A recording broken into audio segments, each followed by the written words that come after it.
Bismillahirrahmanirrahim. Assalamualaikum warahmatullahi wabarakatuh. Alhamdulillah wassalatu wassalamu ala Rasulillah wa ala alihi wa sahbihi wa man walah wa ba'd. Teman-teman sekalian, di pertemuan yang lalu kita telah mempelajari tentang roadmap kehidupan manusia, peta jalan, peta hidup. Setelah kita membahas tentang esensi kehidupan kita, siapa ini kita ini, kenapa ada di dunia, apa yang dilakukan, kemana setelah itu, bagaimana dievaluasi. Nah, kita sudah membahas itu semua dan memahami dan menemukan siapa kita, keturunan siapa, tugasnya apa. Ya, bagi yang baru bergabung, dicek lagi di awal jumpa kita saat i'tikaf. Pembahasannya ada. Kemudian setelah paham siapa kita, memahami peta jalan supaya tahu menjalani kehidupan itu seperti apa. Ya, karena kita ini diterangkan dari awal mula pembahasan termasuk keturunan Nabi Adam alaihissalam, karena itu disebut dengan Bani Adam, maka tugas yang sama yang diamanahkan oleh Allah kepada Nabi Adam alaihissalam itu pun diteruskan oleh anak cucunya yang berkehidupan di bumi. Karena memang hidup di bumi ini, al-ard ini, membawa misinya satu, untuk menjadi khalifah. Dengan 3 makna utama itu ya, yang saling menggantikan, yang membawa segala hal yang bermanfaat, serta yang menunaikan tugas dengan sukses dan membahagiakan. Apapun aktivitasnya. Nanti frame-nya ya, disebut dengan ibadah. Semua pekerjaan di muka bumi ini yang diniatkan sebagai ibadah maka menjadi amal saleh.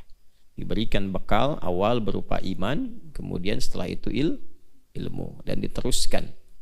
Nah, bagaimana membuat peta jalan hidup untuk memilih apapun yang bisa kita pilih sesuai dengan petunjuknya? Maka rumusnya keluarkan semua kata Bani Adam yang terdapat dalam Al-Quran. Kita sudah hitung itu ya, setidaknya berjumlah 7 bagian ya, 7 kata disebutkan dalam Al-Quran di beberapa surah yang berbeda. 5 menggunakan ya Bani Adam, 2 tidak menggunakan ya, tapi hanya menggunakan Bani Adam. Terdapat di surah Al-A'raf 5 kali disebutkan, ayat 26, 27, 31, 35 dan 172. Di surah Al-Isra di ayat ke-70 dan surah Yasin di ayat ke-60. Nah, di pertemuan yang lalu kita sudah mengambil 4 ya. Ya kan? Baik, membahasnya dari surah apa dan ayat berapa dulu? Seingat? Al-A'raf 172. Jadi, sebelum berkehidupan, memulai aktivitas sebagai khalifah di muka bumi dengan 3 misi tadi, sebelum terlahir Allah sudah mengingatkan mengambil komitmen. Ya, yang diberikan bekal iman dulu. Ingat itu ya.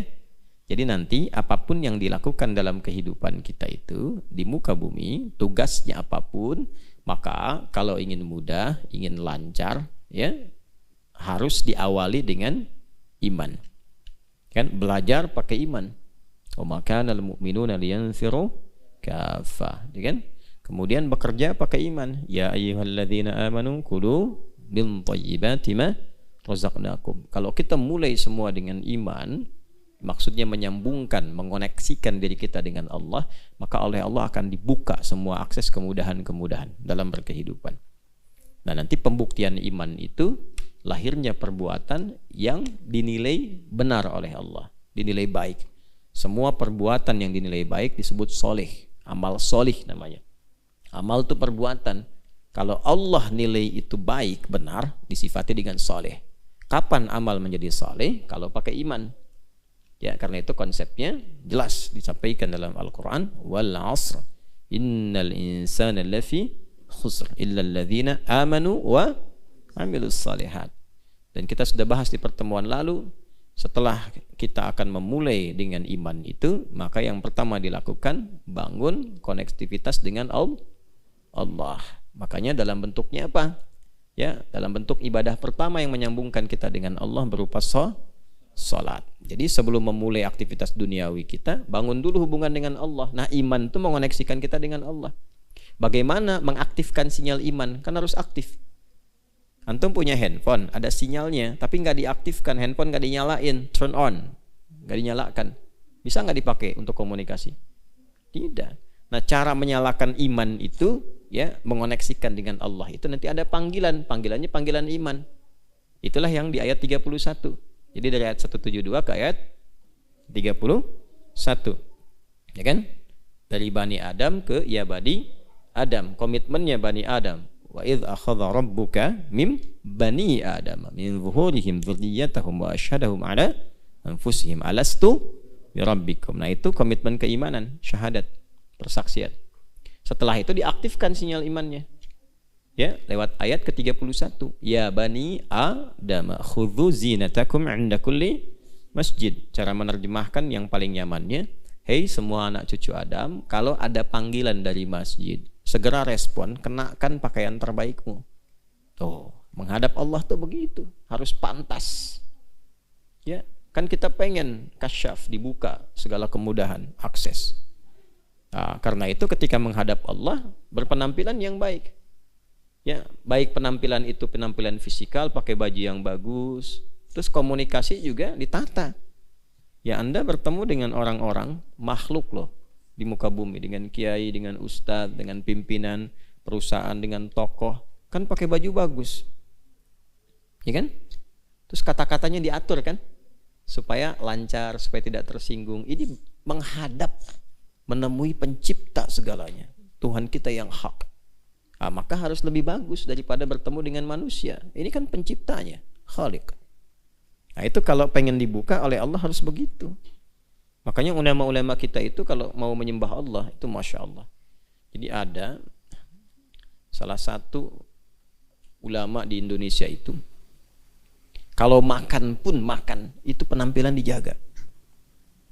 Ya, nggak pernah makan misalnya pakai pakaian yang kurang layak atau aurat terbuka. Itu makan saja. Kalaupun pakai kaos, kaosnya layak. Kalaupun nggak pakai peci, disisir rambutnya rapi.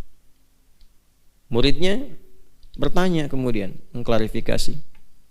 Ya, kenapa katanya? Ya, kiai gitu kan, harus seperti itu gitu yang dilakukan. Ingin belajar. Ya, kata beliau, saya bukan mengagungkan makanan, ya, bukan mengkultuskan makanan, ya bukan. Tapi mengagungkan pemberi rizki. Itu. Mensyukuri, saya sedang bersyukur kepada Allah karena sedang diberi makan sekarang. Jadi cara mensyukurinya itu dengan menggunakan pakaian yang pantas untuk mensyukuri nikmat Allah. Wah, itu susah memang memahami seperti itu. Harus sampai ke taraf ilmu hikmah. Ya, kalau sudah mendapatkan hikmah itu, semua yang kita hadapi itu semuanya kita merasakan anugerah Allah. Jelas ya? Nah, karena itu panggilannya panggilan iman. Dari masjid itu kan ada panggilan kan? Ya kan, sampai ke telinga kita kan. Telinga bahasa Arabnya disebut udhun, jamaknya adzan. Adzan kan dari masjid. Adzan itu kan sifatnya panggilan kan. Terus disebutkan nama siapa di situ? Allah. Nah, nama Allah ketika disebutkan itu sedang mengkoneksikan iman, di turn on, diaktifkan iman kita lewat suara itu. Dipijit tuh. Tek. Nyala enggak? Nah, kalau nyala ada getaran di hati. Ya, itu bukan ilmu utak-atik, itu dari Quran surah ke-8 ayat kedua, Al-Anfal ayat 2. Innamal mu'minuna alladzina idza dzukirallahu wajilat qulubuhum. Insan beriman itu kalau sudah ada imannya, ya, diceknya gampang, diaktifkannya gampang. Jika disebutkan nama Allah, ada konfirmasi getaran dalam hatinya. Wajilat qulubuhum, ada getaran di hatinya, di kolbunya. Kan iman tempatnya di kolbu. Karena itu kalau sudah punya iman, dengar adzan beda responnya. Allahu Akbar, nyala. Nah, ya kan? Nyala imannya. Ya Allah, sudah adzan. Nanti semakin kuat, belum dipanggil sudah nyala, sudah siap-siap. Tapi kalau belum punya iman, nggak akan pengaruh suara adzan tuh. Ini suara apa sih gitu? Hah? Karena belum ada koneksinya. Nah, nanti tergantung ini sekuat apa itu iman yang sudah diaktifkan itu. Beda-beda. Antum kan kalau nyalain handphone, ya kan, sinyalnya bisa beda-beda kan? Hah? Ada yang sinyalnya kuat, ada yang sinyalnya biasa-biasa, ada yang sinyalnya lemah. Kalau sinyal lemah, komunikasinya lancar nggak? Nggak kan? Naik turun kan? Ya kan? Sinyalnya kuat, cepet kan, jelas komunikasinya, terang. Nah itu begitu, orang-orang yang imannya itu kuat, nah ini ya dipanggil itu bukan sekedar datang, tapi dia mempersiapkan dengan penampilan yang layak. Gitu. Kenapa? Kenapa? Karena alladzina yadhunnuna annahum mulaqu rabbihim. Gitu. Quran surah ke-2 Al-Baqarah ayat 46. Karena mereka merasa akan menghadap Rabbnya. Karena merasa menghadap Rabbnya yang paling agung itu, maka diperbaiki penampilan, dibagusin. Nah, itu membuka akses. Ya. Gini. Kalian datang ke orang tua dengan penampilan yang bagus, harum gitu. Orang tua senang nggak? Kata-kata sopan, senang nggak? Senang. Dipeluk, dicium, didoain walaupun belum diminta. Kadang-kadang dikasih uang saku. Gitu ya. Allah itu punya sifat Rahman dan Rahim. Kita datang dengan menghamba, tapi memuliakan diri kita dengan penampilan terbaik untuk mengagungkan Allah. Allah senang. Gitu ya. Nah, kalau Allah senang, semua dibuka. Makanya cara kita meningkatkan semua nilai-nilai aplikasi iman itu kan ujungnya disebut takwa. Kalau sudah takwa, kan diakumulasikan, takwa itu kan bentuknya itu refleksi dari iman. Pancaran iman itu takwa. Ya, bentuknya kan amal soleh kumpulannya. Salat, infak, puasa, zakat itu dari iman semua. Alladzina yu'minuna bil ghaibi wa yuqimunas shalah wa mimma razaqnahum yunfiqun. Ya ayyuhalladzina amanu kutiba alaikumus syiyam. Kalau dikumpulkan semuanya jadi takwa nanti. Ya, makanya takwa itu kan selalu melekat ya dengan amal soleh kan. Puasa ujungnya takwa la'allakum tattaqun. Yang tadi itu yang kita salat, kita infak, dibukanya dengan takwa, hudal lil muttaqin. Kalau sudah takwa, akses dibuka. Iman ketemu takwa, dibuka langit dan bumi. Apapun yang mau kita dapatkan, Allah buka. Itu yang surat Al-A'raf itu, ayat 96. Walau anna ahlal qura amanu wattaqaw la fatahna 'alaihim barakatim minas sama'i wal, dibuka pintu langit bumi. Jadi beraktivitas di bumi dibuka, akses ke langit cepat. Ya, itu gambaran kalau kita berdoa itu cepat dikabulkan, itu kan? Kalau kita beraktivitas dimudahkan, dibuka. Mau ilmu pakai takwa, percepatan. Quran surah kedua akhir ayat 282, wattaqullaha wa yu'allimukumullah. Punya masalah cepat diselesaikan. Ya. Wa may yattaqillaha yaj'al lahu makhraja. Makhraja kan? Wa yarzuqhu min haitsu la yahtasib. Ingin bahagia, takwa. Wattaqullaha la'allakum tuflihun. Tuh. Itu aksesnya. Nah, untuk mempraktekkan itu semua amal soleh, setelah kita pengen meningkatkan iman, pengen punya akses takwa, kan mesti ada contoh kan yang mengajarkan. Maka masuklah kepada ayat yang ketiga. Kemarin kita bahas kan? Apa ayat selanjutnya? Ayat 35 tentang Rasul kan? Ya bani Adam imma yatiyannakum Rasul. Makanya kalau pengen sholat, lihat Rasul contohkan. Ya kan? Jelas ya? Mau zakat, lihat keterangan dari Rasul sallallahu alaihi wasallam bagaimana ukuran-ukurannya. Mau haji, mau puasa, pasti ada ketentuan. Nah, indahnya dalam Islam tidak ada satu pun aktivitas kecuali Rasul memberikan petunjuk, mengajarkan, bahkan menyontohkan. Gitu. Itulah di Islam itu lengkap semua, koneksinya tersambung semua. Makanya nggak mungkin ini buatan manusia, sekali lagi. Ya, ini pasti Allah yang berikan, yang punya segalanya. Nah, kemudian setelah kita siap, bikin petanya itu, mau ngerjain apa, yang kemarin kan ini, terakhir ya, yang kita bahas itu, dari mulai ibadah sampai ke muamalah. Setelah itu apa? Setelah itu, mesti waspada, pelajari tantangannya. Nah, kalau mau kesini kan lihat jalan, ya kan? Nah, kan ketahuan kan? Kalau lihat map itu ada merah kan? Terus ada laporan kan? Ya kan? Kalau nggak tahu di jalannya itu ada lubangnya, ya kan? Macetnya parah gitu, terjebak kan di situ. Kalau nggak tahu licin bisa terperosok, apalagi jalannya malam, ya kan? Maka apa yang harus dilakukan? Mesti tahu selain penunaiannya, ya kan? Juga tahu medannya. Selain tahu bagusnya, tahu juga tantangan-tantangannya. Ya, maka di Islam tuh mengajarkan seperti itu. Makanya kalau mau kemana pun dipelajari dengan baik. Mau bekerja juga begitu. Mau bisnis pelajari resikonya apa, tantangannya apa. Belajar juga begitu, harus tahu ke kampus mana ada apa aja. Kira-kira tantangan yang dihadapi akan apa saja. Itu. Mau belajar mata pelajaran apapun, lihat tantangannya apa. Itu lengkap di Islam itu. Mau berumah tangga juga dijelaskan. Ini masalah yang mungkin lahir. Enaknya di Islam itu kita belum alami, sudah diberikan petunjuknya. Coba di rumah tangga begitu akan menikah, jangan nanti kalian pas menikah baru belajar. Sebelum nikah belajar. Sudah ada ayat-ayatnya.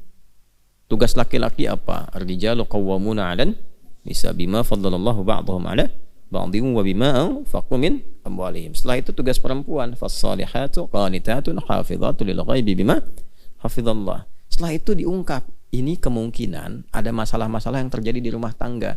Ini loh diantara masalahnya. Teruskan. Wallati takhafuna nusyuzahunna fa'idhuhunna. Kemudian wahjuruhunna. Kemudian fil madaji wadribuhunna. Itu urutan-urutannya. Ini kemungkinan akan ada salah komunikasi, gitu. Ya kan? Kemungkinan akan diem-dieman. Tuh. Kemungkinan, awas hati-hati, ada kontak fisik tuh. Kalau ada kontak fisik, mana yang ditoleransi, harus seperti apa, jangan sampai menyakiti. Ya, kemungkinan ada yang nggak selesai masalahnya di antara suami istri, mesti ada pihak-pihak lain yang memberikan solusi. Siapa yang harus dipilih? Ayat nanti 35-nya. Fa in khiftum shiqaqa bainihima fab'athu hakaman min ahlihi wa hakaman min ahli. Ada lengkap semua. Di Islam tuh indah, lengkap. Ya, balik lagi. Nah, maka disampaikan setelah ada petunjuk dari Rasul, dijelaskan kepada kita ada tantangan nanti yang akan mengganggu. Jangan dikira diminta sholat, Rasul contohkan, kita kerjakan lancar begitu aja. Tidak, akan ada pengganggu. Dan sudah mendeklar kepada Allah, dia akan mengganggu. Ya, nah, maka di situ diingatkan. Nah, pindah lagi yang keempatnya Bani Adamnya. Surat apa ayat berapa? 7 ayat 7. Apa bunyinya? Ya Bani Adam la yaftinannakumus syaitanu kama akhraja abawaikum minal jannah. Disebutkan setan. Di setiap amal baik pasti akan ada setannya yang mengganggu kita supaya tidak menunaikan kebaikan itu. Di setiap ada yang soleh akan selalu ada godaan potensi untuk salah. Ingat itu ya. Nah, boleh bikin status. Di setiap amal soleh akan selalu ada godaan, ya, yang mengarahkan pada potensi salah. Karena ada apa? Ada setan. Nanti kita akan belajar lagi. Nanti setiap itu cari lawannya. Setan lawannya siapa? Malaikat. Makanya dengarkan bisikan malaikat ketika ada provokasi dari setan. Akan selalu dua itu. Ya, kalau kalian misalnya keluar mau pakai sendal orang, itu pasti ada dua bisikan. Yang satu pakai aja dulu, ntar kan tinggal bilang setelah itu. Yang satu akan bilang jangan. Bagaimana kalau meninggal saat dipakai? Kan belum izin. Tuh. Nah, yang baik itu malaikat. Yang jelek setan. Jelas? Maka malaikat disebutkan 88 kali di Quran, setan disebutkan 88 kali. Nah, sama itu jumlahnya. Artinya dalam setiap perbuatan kita itu malaikat selalu mendorong untuk baik, tapi saat yang bersamaan setan juga selalu memprovokasi. Antum mau ngerjain apapun, setan tuh selalu memberikan was-was. Apapun itu. Termasuk mau ngaji juga begitu. Apa dikira akan lancar saja? Tidak. Mau itikaf juga begitu. Selalu itu. Nanti saat yang bersamaan ada bisikan lawan berupa kebaikan. Itu pasti itu. Jelas ya? Baik, itulah yang 4 yang sudah kita bahas. Sekarang masuk kita pada bagian yang ke 5, 6 dan 7. Baik, kita bangun konektivitas dengan Allah. Kemudian kuatkan ibadah, pokoknya sholat. Lihat contoh dari Rasul, bagaimana mengajarkan di semua aktivitas. Waspada dengan setan, yang keempat. Yang kelima, 6 dan 7, berarti ada 3 ayat lagi yang belum kita tampilkan ya. Baik, kalau sudah kita dapat poin ini, maka kita harus sudah mulai menata diri, menyiapkan. Ya. Jadi konsepnya kan sudah paham kan? Nah, maka eksekusi. Siapkan diri kita. Ya, kalau mau ke undangan itu udah tahu petanya, Udah tahu jalannya, dandan kan? Ya kan? Kayak baju yang rapi, udah disiapin semua kan? Nah, tinggal berangkat kan kemudian ya, udah tahu jalan, jadi lancar sampai ke tujuan. Undangan jam 10, setengah 10 udah datang, karena tahu waktu kan. Nah, maka kita pun sama, kalau sudah tahu, sudah paham, siapkan. Ya, tadi kan yang mau disiapkan apa? Iman, amal soleh kan? Akumulasinya jadi takwa kan? Maka yang kita siapkan agenda-agenda takwa, dan sudah tahu setannya menggodanya bagaimana. Jadi kita bisa atasi itu. Ya kan? Petunjuk Rasul untuk mempraktekkan semua ajaran itu seperti apa. Maka yang tinggal kita praktekkan bagaimana menyiapkan agenda takwa, mengenakan pakaian takwa kita supaya kita eksekusi. Nah, kira-kira dari 7 itu ayat yang mana tuh yang ada pakaian takwanya? 26. Ya bani Adam qad anzalna alaikum libasa yuwari sawatikum warisha. Terus walibasut taqwa dzalika khair. Itu ya. Ya anak cucu Adam, demi keagunganku aku telah turunkan kepadamu, berikan kepadamu pakaian yang menutup aurat. Nah, itu ada 2 maknanya. Ada secara fisikal, bahwa hidup kita itu akan tertutup auratnya, berpakaian yang benar. Jangan terbuka aurat. Aurat itu maksudnya begini, kalau kebuka jadi jelek. Aurat itu sesuatu yang terbuka, yang kalau kelihatan jelek itu aurat. Ya. Jadi aurat itu bukan tertutup, aurat itu terbuka. Sesuatu yang gak enak dilihat terbuka, makanya ditutup. Ya kan? Nah, kalau kelihatan jadi jelek namanya sau. Sau. Kalau jadi perilaku namanya su. Ya. Di sesuatu yang gak enak terlihat itu sau namanya, sauatikum.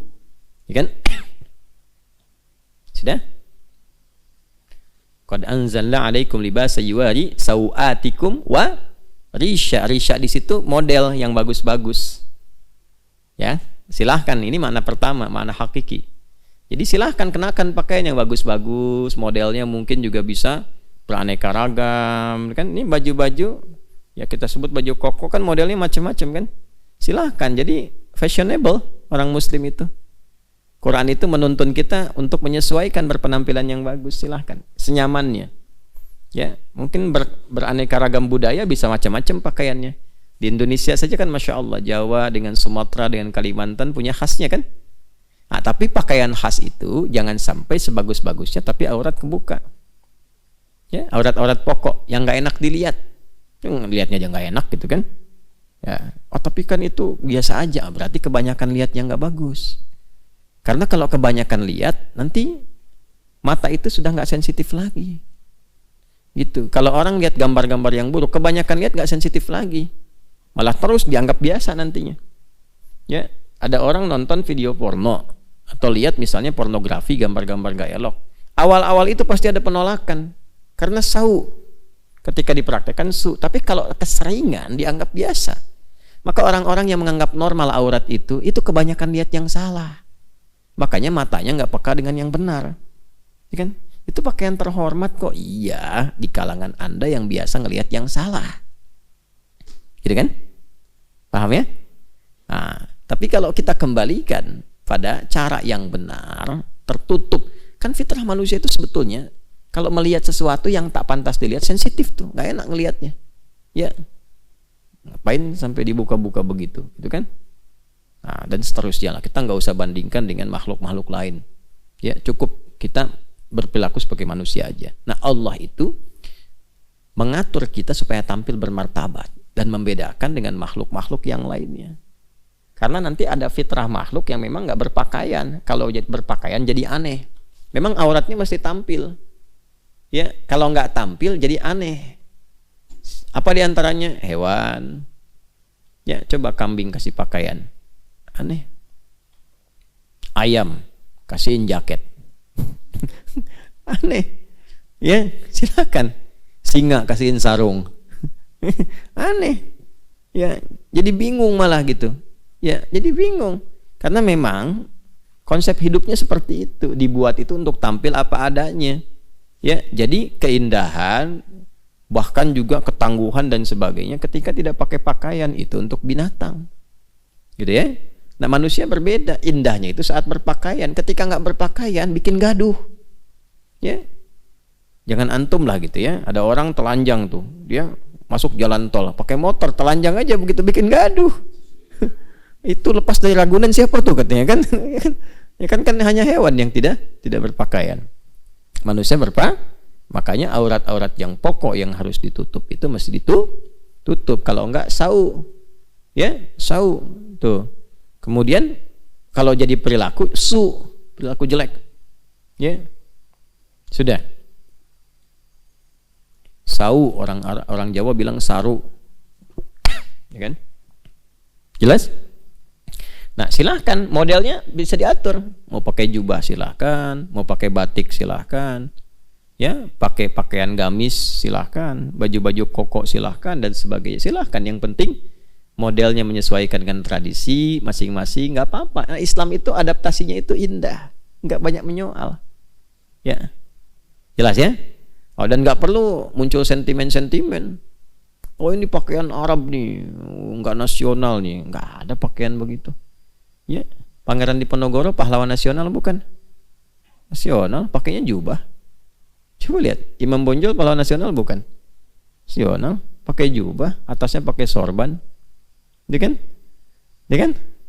Kan tidak disebutkan pahlawan Nusantara kan? Pahlawan Yona. Dan di kita ini ragamnya diterima banyak, gak ada masalah. Oh, yang paling Indonesia yang pakai batik misalnya, tidak juga.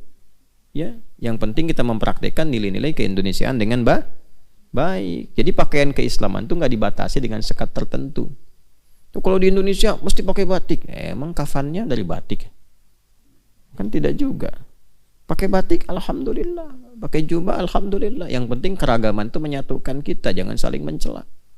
Ya, saya senang pakai batik, pakai baju gamis, koko, pakai jubah, gitu kan. Tapi untuk menunjukkan bahwa semua ini layak untuk dipakai sepanjang menutup apa? Aurat. Jelas ya? Nah, cuma pakaian apapun sebagus-bagusnya intinya ada pada takwanya. Walibasut taqwa dzalika khair. Ya kan? Nah, jadi yang pertama itu maknanya makna hakiki. Ketika masuk libasut taqwa, maka itu masuk makna maknawi, majaz namanya. Jelas? Jadi pakaian itu ada dua, yang dikenakan, ini yang material, hakiki. Yang kedua dari perilaku. Perilaku itu menentukan juga, perilaku itu seperti pakaian. Ya. Tapi pakaian pun akan mencerminkan penilaian orang sebelum kita berperilaku. Ya kan? Coba antum nih sebetulnya ahli Quran dan sebagainya, tapi pakaiannya dilusuhin, pakaian lusuh, terus tambal-tambalan, compang-camping, terus dikasih cemong-cemongan misalnya. Masuk ke mall. Ya kan? Jangankan ke mall lah, ke masjid aja. Masjidnya nggak usah yang di sini, ke Istiqlal sana. Kira-kira cara pandang pengurus Istiqlal bagaimana? Akan berbeda karena yang dilihat pertama kan penampilan. Nggak bisa antum misalnya don't judge people by its cover. Nggak bisa. Orang kelihatan begitu bukan cover namanya, ya kan? Nggak bisa. Ya itu tuh kalau sewajarnya, ya. Jangan lihat orang berdasarkan penampilannya dulu. Enggak, penampilan itu menentukan. Dalil Qurannya kan tadi begitu. Maka tampil yang sewajarnya, jangan membuat orang itu merasa resah dengan kehadiran kita. Ya, jelas? Nah, tapi yang kedua, sebagus-bagusnya berpakaian, kalau perilakunya buruk pun, tetap penilaian orang akan jadi buruk. Bagus nih, pakai dasi, pakai jas, wah keren. Nah, sepatunya nggak usah sebut merek lah. Saya tidak ingin mengendorse. Pokoknya bagus lah. Dari atas kepala sampai kaki, pakaian nilainya 1 miliar misalnya. Tapi korupsi. Dan itu hasil nyolong. Kan? Terus ketahuan. Kira-kira respon orang baik tidak? Tidak. Karena itu, mengenakan pakaian apapun, itu pakaian takwa yang paling bagus. Perhiasan terbaiknya adalah perilaku yang disulam dengan nilai-nilai takwa. Walibasut taqwa dzalika. Ya. Tahu dari mana makna takwa di situ? Itu adalah makna sikap perilaku yang dibawa dalam pergaulan. Nanti ditafsir di Quran surah 49 ayat 13. Ya ayyuhan nasu inna khalaqnakum min dzakarin wa untha wa ja'alnakum syu'uban wa qabaila li ta'arafu. Teruskan, inna akramakum 'indallahi atqakum. Silahkan bergaul. Mungkin beda daerah. Ini kan yang ada di sini. Ya, Santi-Santi PKU ini kan nggak ada di daerah yang sama semua. Lombok, ya kan? Ada yang dari Medan, Medannya juga beda-beda. Ya, kan daftarnya Medan aja. Padahal belum tentu kan, mungkin dari Medan masih 100 kilo. Itu kan? Masih sekian jauh. Ya, ada yang dari Madura, bilangnya Madura kan. Padahal mungkin Sumenep gitu, ya kan? Nah, nyebrang pulau lagi kan. Ya nggak ada masalah, bagus itu. Ya, ada yang dari Depok, Bekasi, ada yang dari Aceh, dari macam-macam. Mana-mana. Nah, itu syu'ub namanya. Dari Jawa sukunya mungkin bisa beda-beda. Dari Sumatera bisa beda-beda. Marganya kan lain-lain. Ada Nasution, ada Hasibuan, ada Lubis, itu kan? Dan seterusnya. Nah, jangan sampai menjadi sekat bagi kita untuk bergaul. Silahkan saling mengenal, lita'aruf. Ya, bukan litakhasum. Untuk saling berkenalan, bukan saling bermusuhan. Islam itu menyatukan. Makanya kalau Anda belajar, ikut ta'lim dimanapun, materinya menyatukan. Jangan sudah belajar, kok setelah itu jadi pandai misalnya untuk mencela orang lain. Jadi bertentangan dengan isi Quran. Makanya saya suka bingung, ini belajar Qurannya yang mana ya gitu. Ya kan? Kan dakwah itu dengan hikmah kan? Ud'u ila sabila rabbika bil hikmah. Gitu. Bukan bil fitnah. Gitu kan? Jadi bukan dengan melahirkan pertentangan.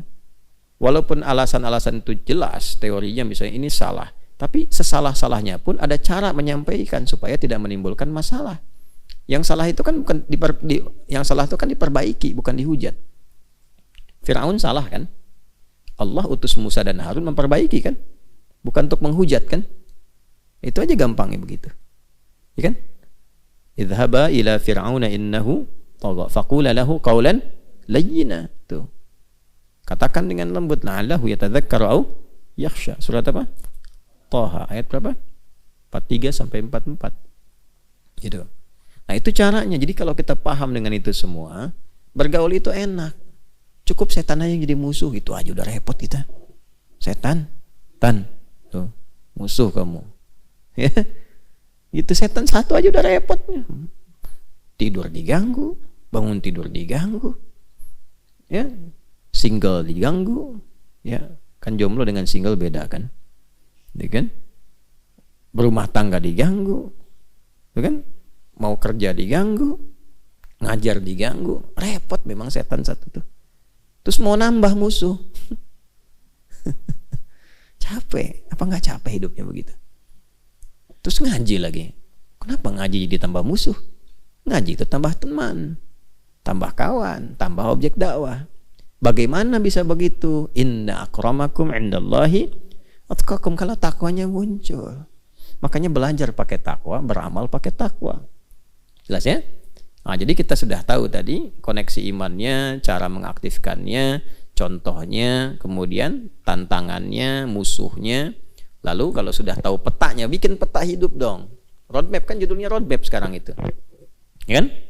Jalan hidup, peta kehidupan. Ya kan? Kalau sudah paham dengan itu semua, boleh dibikin. Nah, lalu pede lakukan. Pede karena kita itu dicipta oleh Allah sebagai makhluk terbaik, yang mulia. Ini ujung kepala sampai ujung kaki ini mulia semua nih. Terhormat kita itu. Makanya saking terhormatnya muncul hukum haram. Haram itu kan akarnya hurmah. Diselap ke dalam bahasa Indonesia hormat. Kenapa muncul haram? Supaya menjaga kehormatan kita. Karena kita dari lahir sampai berkehidupan, sampai pulang, oleh Allah itu spesial, dibandingkan semua makhluk yang lain dimuliakan, statusnya terhormat. Maka muncul ayat ke-6 Quran surah ke-17 ayat 70, Bani Adam lagi. Walaqad karramna Bani Adam, Quran surah 17 ayat 70. Walaqad karramna Bani Adam. Itu pakai lam dan qad tuh, pakai taukid dan tahqiq. Ada ayatnya paling kanan di pertengahan di mushaf. Walaqad karramna bani Adam wa hamalnahum fil barri wal bahr wa razaqnahum minat thayyibati wa faddalnahum ala katsirin mimman khalaqna tafdila. Ada ayatnya enggak? Nah, itu. Jadi kita sejak dicipta itu sudah fisiknya sempurna, dan sumpahnya dengan 3 risalah nabi yang viral di surat At-Tin surah 95, wat-tini waz zaitun, risalah Nabi Isa alaihissalam, wa turisi di Nabi Musa alaihissalam, wa hadzal baladil Nabi Muhammad sallallahu alaihi wasallam, laqad khalaqnal insana fi ahsani taqwim. Itu fisiknya sempurna. Kesempurnaan di situ takwim itu maksudnya kesempurnaan fisik yang sesuai dengan maslahat hidup. Jadi ukurannya itu bukan cara pandang manusia, ukurannya ukuran Allah yang mencipta sesuai dengan maslahat hidupnya. Karena itu nggak boleh dirubah. Ya. Walaupun nanti secara tampilan fisik itu bisa beragam. Mata ada yang hitam, putih, ada yang hijau, ada yang kelihatan biru. Ya. Kulit beda-beda. Ada yang ya putih, ada yang sawo matang, ada yang matang banget, gitu kan? Ada yang hitam, ada yang ungu, ada. Jadi kalau Anda ke Sudan itu di salah satu distrik itu ada yang iklimnya itu begitu panas tuh cuacanya, panas banget. Ya, itu beda-beda panasnya kadarnya. Ada yang standarnya cuma ya 23, 25. Ya, di Afrika jangan semua dilihat hitam, banyak yang putih. Di Libya banyak yang putih, ganteng-ganteng. Ya, saya nggak sebut perempuan ya, laki-lakinya aja. Mesir juga kan Afrika, Afrika Utara. Gitu kan? Ya. Sebab perempuan tuh kasihan, dan kadang kasihan tuh maksudnya begini, ke kitanya bukan ke perempuannya. Bisa jadi kalau nggak bisa jaga hati, fitnahnya banyak. Ngelihat yang cantik bisa jadi salah, syahwat muncul. Lihat yang jelek, ngejek. Kan sama aja dosanya.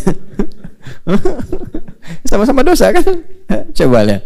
Ya, kalau Anda bercanda dengan yang jelek, ngejek kan sebenarnya. Ya kan? Tapi kalau dengan yang cantik jadi syahwat kan? Nah, makanya pandai-pandai jaga itu tuh, jaga hati, jaga syahwat. Makanya laki-laki aja lah gitu ya. Contoh. Nah, ada yang panasnya sekitar 36, 37 ya. Dekat ke 40, coklat. Ada yang memang standarnya itu 40 ke 45, hitam. Ada yang rata-rata 50, kadang-kadang ke 55. Jadi kalau yang dari 26 ke situ, kayak kita nih kan paling-paling 26, 30-an lah gitu ya. Masuk ke wilayah itu yang 50, 55, waduh gak bisa tidur. Ya. Itu subhanallah, kalau mau tidur itu nyiram air dulu, kasurnya disiram air dulu baru bisa tidur gitu. Tapi apakah itu Allah turunkan untuk menjadikan sifat rasial muncul di manusia? Bukan, supaya mereka bisa mudah menyesuaikan dengan alam gitu. Di yang 55 itu 50-55 ya, kenapa kulitnya itu sampai ungu? Ketika mereka keluar itu bisa menyesuaikan dengan alamnya, biasa aja kerja aktivitas nyaman, dan gak akan merasa takut jadi hitam, udah ungu. Ya. Tapi itu bisa menerima, jadi adaptasi dengan cuacanya tinggi. Dan Masya Allah, hemat. Masak telur, taruh dikit di luar sebentar, matang, balik lagi. Jemur pakaian, saya pernah itu waktu di Libya, musim panasnya panas banget itu. Ya, baru nyuci, cek, keluar jemur, masuk lagi, cek, begitu keluar lagi, udah kering, masuk ini. Ya Masya Allah, bersyukurnya banyak banget sama Allah tuh. Bersyukur. Jadi cara melihatnya begitu. Gitu ya. Nah, ini kembali kepada apa yang kita bahas tadi, secara fisik sempurna. Jadi jangan pernah melihat diri ini beda dengan orang, tidak. Ya, karena memang kita secara pribadi punya misi. Nah, setiap tampilan kita ini itu sesuai maslahat hidupnya. Kalau nggak begitu, jadi masalah nanti ke depannya. Kadang orang dari pesek pengen mancung, padahal dengan peseknya itu mungkin maslahatnya lebih banyak. Ya, lebih mendukung dia untuk pekerjaan tertentu, tampilan sesuai dengan keadaan dan sebagainya. Gitu kan? Ya, dan kalau merubah jadi bahaya nantinya. Jadi repot. Kan ukuran itu udah sesuai. Walladzi qaddara fa sesuai. Jadi antara hidung dengan ini, dahi ini, ya, di jidat ini, di dahi ini seimbang. Makanya kalau sujud itu pasti sesuai itu. Ya, ketika dahinya menempel, kan? Umirtu atau umirna, Ibnu Abbas radhiyallahu taala anhuma, umirna an nasjuda bi sab'ati a'dha. Kita diperintahkan untuk sujud dengan 7 anggota tubuh kan? 1 jabhah, kening dahi. Yang kedua 2 telapak tangan, 1 tambah 2 3. Yang ketiga 2 lutut, 3 tambah 2 5. Ya, 6 dan 7-nya mana? Ya, 2 jari atau jemari di 2 telapak kaki. Ya, 2 itu. Jadi 7.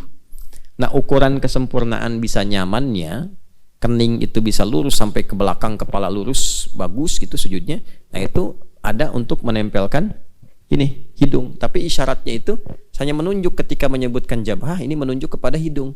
Maksudnya apa? Ada keseimbangan antara kening dengan hidung. Kalau tempat sujudnya itu bagus, bersih seperti sekarang kita ini, maka hidung menempel itu akan lebih seimbang. Ya.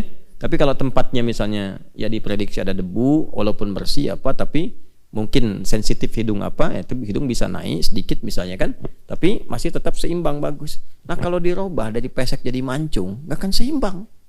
Begitu mau nempel, pasti nyangkut dikit begitu. Ya kan? Ya. Makanya kalau antum namanya Picasso aja, nggak usah jadi Pinocchio. Jelas ya? Itu. Jadi nggak usah dimancung-mancungin, yang mancung nggak usah pesekin. Sebab ketika dia pesek jadi begini ntar sujudnya. Yang mancung jadi begini. Ya, paham ya? Ya sesuaikan aja apa adanya sesuai dengan fitrah yang Allah telah berikan. Karena setan diantara godaannya begitu, provokasi tuh. Model berkembang bro, kan bro tuh masuk. Oh nggak bagus kalau nggak dirobah. Robah dulu aja dikit, tuh kan? Ya minimal tampilin dulu. Mula-mula tuh cuma nempel-nempel, besok-besok diganti. Sampai ganti ya gender sampai ganti gender, sampai ke kelamin. Itu ada ayatnya di Quran An-Nisa tuh ya, di ayat 118 119 itu kan, la'anahullah itu kan. Kemudian apa, la'anahullah, terus ala la'attakhidanna min ibadika nasiban mafruḍa, teruskan wala udillan lahum wala umanniyan lahum, terus wala amurannahum fala yubattikunna adhanal an'am, teruskan wala amurannahum wala fala yughayyirunna khalqallah. Tuh, itu harus kenal. Makanya kenal setan, mesti kenal. Kalau nggak kenal nggak tahu was-was setan apa bukan. Gitu. Wala udillannahum, aku akan sesatkan, banyak dibikin tersesat. Wala umanniyannahum, aku kasih angan-angan, banyak menghayal. Ini waktu ngaji juga mungkin berhayal. Yayalin tuh. Tuh tempat-tempat setan tuh yang kotor-kotor, toilet. Makanya toilet itu puncak khayalan. Jangan lama-lama kalau masuk toilet. Kok belum keluar? Sebentar, inspirasi lagi datang. Inspirasi, imajinasi, inspirasi apa pun nggak ada tuh. Jangan lama-lama toilet, cepat keluar. Udah pasti tuh.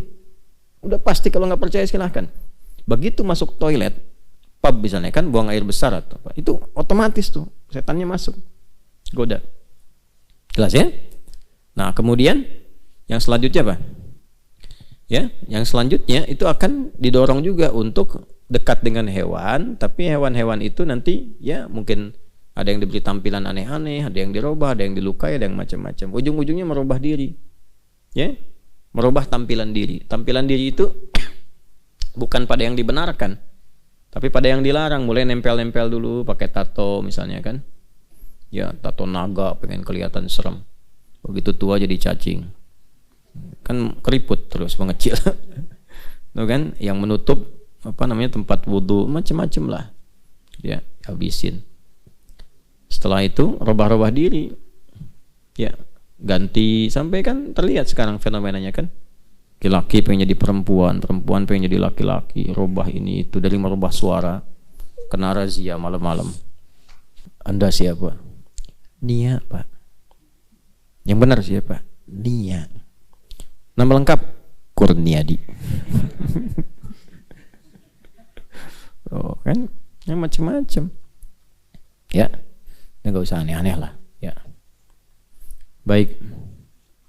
Nah, jadi yang kita ingin kembalikan, walaqad karramna bani Adam. Karena fisiknya sudah bagus, maka dimuliakan oleh Allah. Fungsinya jangan salah. Ini mata udah paling bagus. Karena bagus, fungsinya harus mulia. Jangan memandang yang jelek, karena akan jatuh kehormatan. Ya, nggak percaya apa? Orang-orang yang suka melihat gambar-gambar yang nggak bagus, kehormatannya jatuh. Coba kalau ketahuan dipublish, itu tuh suka ngelihat gambar-gambar pornografi itu, jatuh kan kehormatannya. Kan? Makanya mata pakai untuk memandang yang benar. Lagi-lagi nyambung ke Bani Adam pertama, pakai iman kalau mau benar. Turunlah surah Cahaya, surah ke-24 ayat 30 sampai 31 untuk perempuannya. Qul lil mu'minin, iman dulu, ya ghuddu min absarihim. Kapan ghadul basar itu? Ketika yang dipandang enggak bagus. Palingkan. Maka orang beriman memandang yang baik saja. Ini lisan. Lisan ini mulia.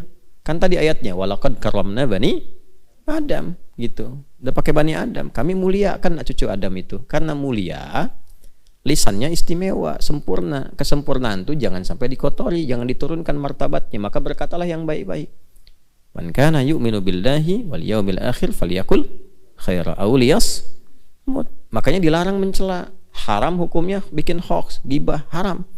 Haram itu dari kata hurmah. Ketika seseorang bikin hoax, itu sedang merendahkan kehormatan. Ketika mencaci, turun kehormatannya. Ada ustadz nih, bagus lagi ngajar, tiba-tiba mencaci maki orang. Mencaci maki orang, caci maki ustadz lain. Pasti di antara sekian jamaah itu akan ada yang gak sepakat. Turun kehormatannya.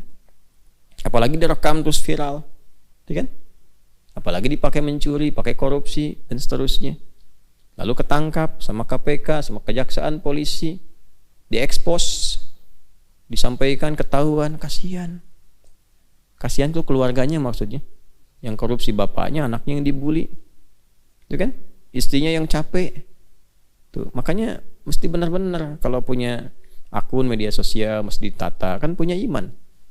Jangan sampai bikin konten-konten yang gak bagus. Mau kasih masukan boleh, tapi dengan kata-kata yang baik. Begitu kata-katanya kotor, yang repot orang tuanya kan? Hah? Jelas? Baik ya. Nah itu gambarannya. Dimanapun beraktivitas, mau di daratan, mau di lautan. Kalau ke udara kan nggak mungkin, makanya disebutkannya wa hamalnahum fil bardi wal bahr. Ya. Jadi kalaupun antum di daratan kemana aja, bersikap dengan takwa yang mulia, pasti selamat. Kalaupun ke lautan, ya aktivitas di kapal laut, berenang macam-macam dan seterusnya, cari ikan, ya menyelam dan bersikap dengan baik, termasuk juga pada alamnya. Pada alamnya, naik gunung bersikap baik, jangan jumawa masuk gunung, sombong tersesat nanti. Menyelam juga begitu, banyak jin. Jin itu kan diantaranya menyelam. Di dasar-dasar lautan tuh banyak jin. Apa ayatnya? Yo saya kasih clue-nya. Nabi Sulaiman bisa menaklukkan setan-setan dari kalangan jin yang diantara aktivitasnya menyelam. Ayo. Mana Qurannya nih? Cari kata-kata setan. Nabi Sulaiman menaklukkan setan-setan dari kalangan jin. Ayo surat Saba buka.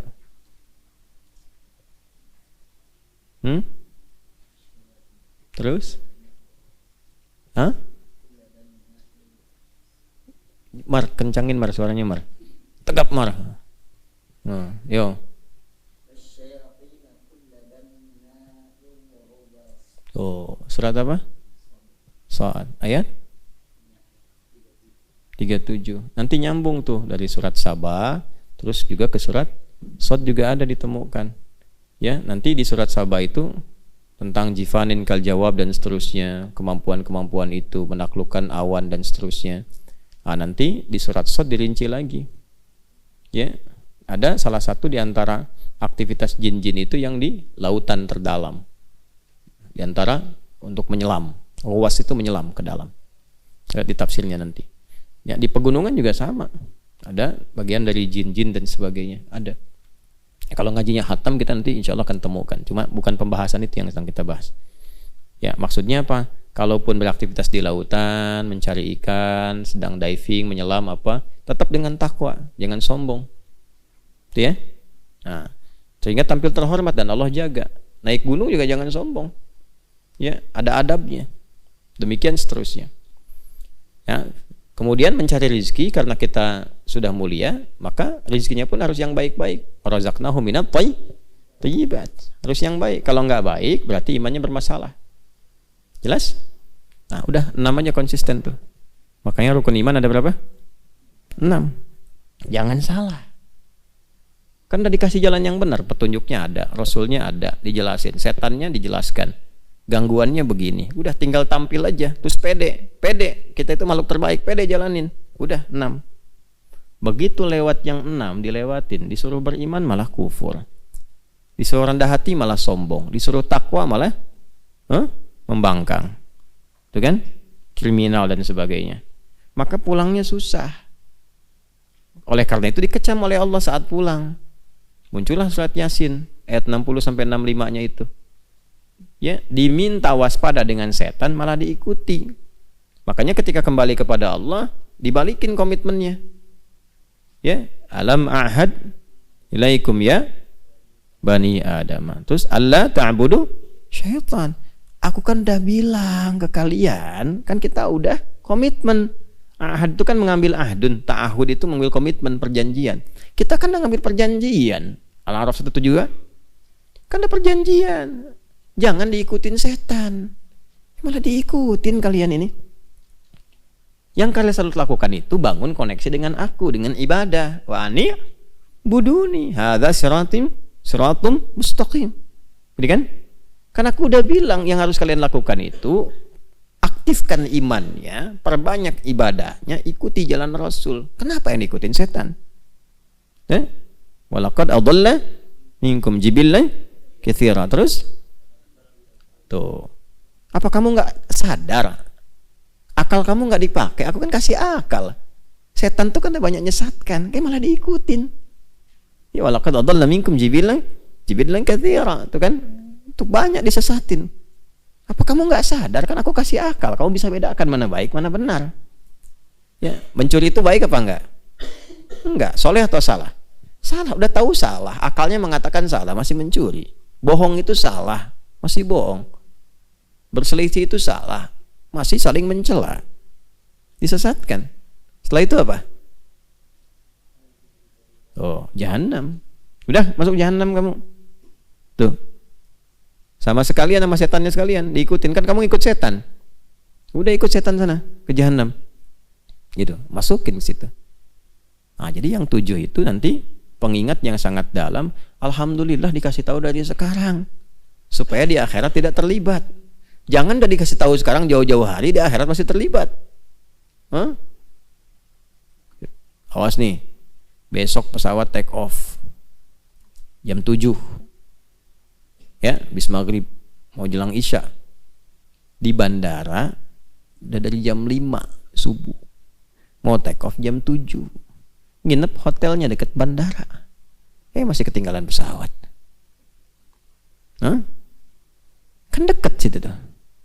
Ada. Tahu waktunya, siapin, dikasih tahu gate-nya ini, ininya gini, ini dan seterusnya. Nah, sekarang dikasih tahu di akhirat nanti jangan sampai dikecam oleh Allah karena di dunia ikut-ikutan setan. Nah, kita sedang di dunia, jangan ikut-ikutan. Jelas ya? Disiapkan dari sekarang untuk menghindari itu semua. Kalau enggak dikecam, udah masuk jahanam. Nah, itu mulut mau bicara udah nggak bisa. Makanya 65-nya itu al-yauma nakhtimu ala afwahihim. Mulutnya mau protes nggak bisa, buktinya semua kuat, nggak bisa. Udah nggak, bukan waktunya untuk ngeles. Yang bicara tangannya, kakinya, udah.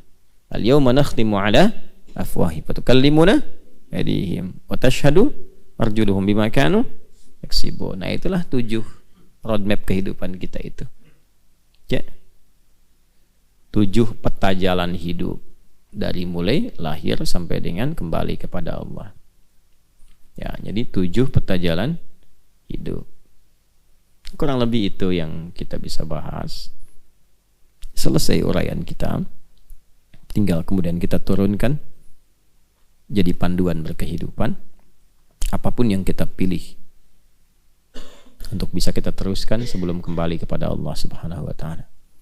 Mohon maaf apabila dalam uraian ada hal-hal yang tidak tepat untuk disampaikan dan tidak sedikit pun dimaksudkan untuk menunjukkan pada sesuatu yang tidak baik, tapi untuk mengingatkan kita semua agar kembali kepada Allah dalam ketakwaan. Allahumma taqabbal minna innaka antas sami'un alim wa tub 'alaina innaka antat tawwabur rahim. Allahumma faqihna fid din wa 'allimna ta'wil. Rabbana atina fid dunya hasanah wa fil akhirati hasanah wa qina adzaban nar.